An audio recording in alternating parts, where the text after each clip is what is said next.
Father's Day, steak, bourbon, bacon. This isn't a sandwich, it's respect. Stacked high and cooked right. We're taking a thick cut ribeye, seasoning it like we mean it, cooking it low and slow in the sous vide, and finishing it with a hot sear for that edge-to-edge perfection.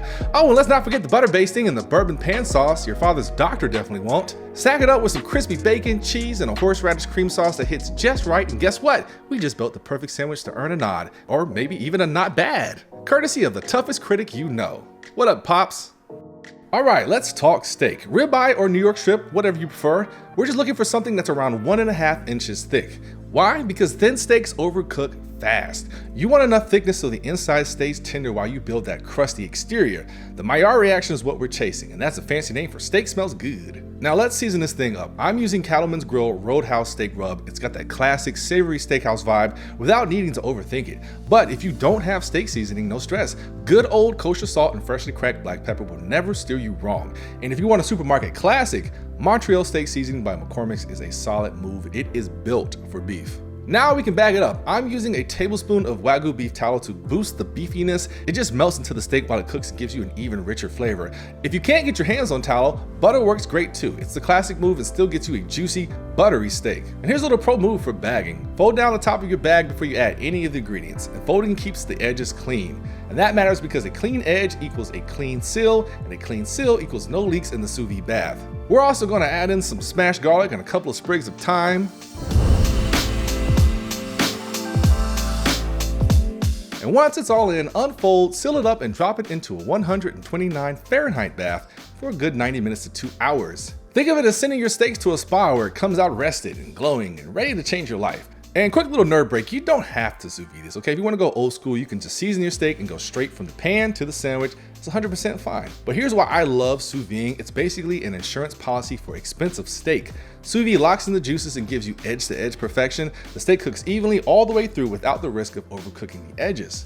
And that's no knock against traditional pan searing or grilling. You can literally skip this step and go straight to the grill or the pan if you want to. Now, while our steak's soaking in the hot tub, we're gonna build our lineup. First is a horseradish cream, which is just some sour cream for smoothness, a little mayo for richness, Dijon mustard for bite, lemon juice for brightness, prepared horseradish to wake it up, make sure it's prepared and not the other kind, and garlic. And I'm just using regular garlic today, but if you want to flex a little bit, roasted garlic is an easy upgrade. It's sweeter, it's mellow, and it spreads like butter. And once you mix this sauce up, cover it up and stash it in the fridge.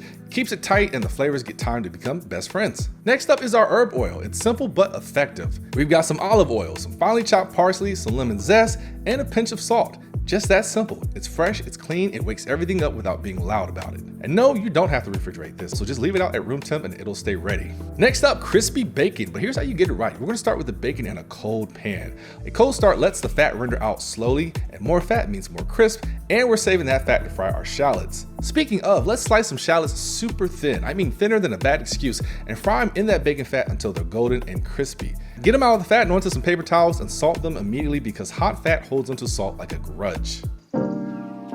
All right, steaks out of the bag. First rule, we gotta pat it dry. I'm talking dry like a bad Thanksgiving turkey. And why dry? Because a wet steak steams, it doesn't sear. A dry steak gets that beautiful golden crust we're after. Also, yes, technically this steak is cooked after sous vide, but it's so ugly. It's pale, it's got no crust, and it needs some searing love to really be great. So let's get a pan over medium high. And how do you know your pan is hot enough? Throw a little splash of water in the pan and see if it beads up and dances around like this. If so, you're good to sear. If not, wait a little longer or turn the heat up. Also, open a window or turn the oven fan on. Don't be afraid of high heat here, okay? Add a splash of high smoke point oil like grapeseed or avocado, and then swirl your oil until it's shimmering. Then we just place our steak down and we leave it alone.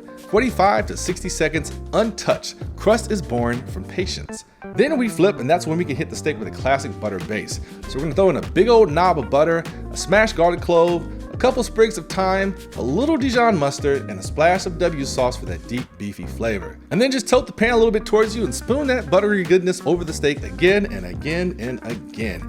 Basting helps cook the top of the steak gently while building a rich golden crust. Plus all those aromatics in the butter, that's why it smells like a steakhouse in here right now. And if you're not drilling at this point, check your pulse. And real quick, if you're new to this and scared of overcooking, again, 45 seconds to 60 seconds on each side is all you really need. But you can also use a thermometer and just pull it at 125 to 128. I trusted my hot pan and the clock. But do not be afraid to use your food thermometer. That's how you get consistent results every time. And then we're just gonna let it rest on the cutting board for about 5 to 7 minutes because we've come too far to start panic slicing. Plus we need to get a few other things ready. So while your steak naps, we're gonna throw some bourbon in the pan, carefully. If you're working over a flame and you don't want to burn your eyebrows off, remove the pan from the heat or briefly turn the burner off before you pour. And then just scrape up that fond, those brown bits of pure flavor at the bottom. Reduce by half and then just swirl in a little bit of butter and you've got a sauce worth writing home about. Also, this is a good time to brush out your bottle rolls down with some olive oil or garlic butter. And we just want to toast them cut side down on a hot dry skillet until golden and crispy. Crusty bread is what holds the whole operation together. And one last thing before we start to build the sandwich, we're gonna take some arugula and we're gonna toss it with a little bit of olive oil and lemon juice. Now we wanna wait till just before assembly time because if you dress the arugula too early, it's gonna wilt and turn soggy and you lose that fresh peppery snap after. So toasted bread, fresh greens, we are ready to build. So we're gonna go down with our horseradish cream first, both the bottom and the top bun. Then we're gonna lay down some arugula, fan out your steak slices like you're dealing a winning hand. A little bit of that bourbon sauce drizzle, a slice of Gruyère cheese that should melt nicely on top, our bacon, a little herb oil drizzle, our shallots.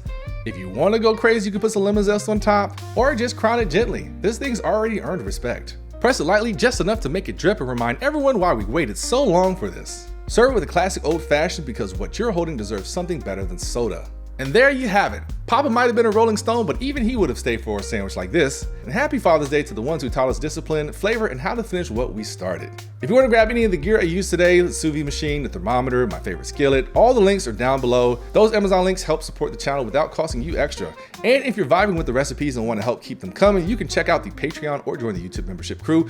Also down in the description, either way, it means the world to me. And this recipe should be linked down here too. A lot of links down here. And one last tidbit of information, we're actually gonna be having some live stream cook-alongs and real-time kitchen hangs coming up soon. I've just bought some new gear. Again, thanks to you all. And I'm looking forward to making some fun summer content. Longer videos where we just vibe out and cook together, mistakes and all. So until next time, peace.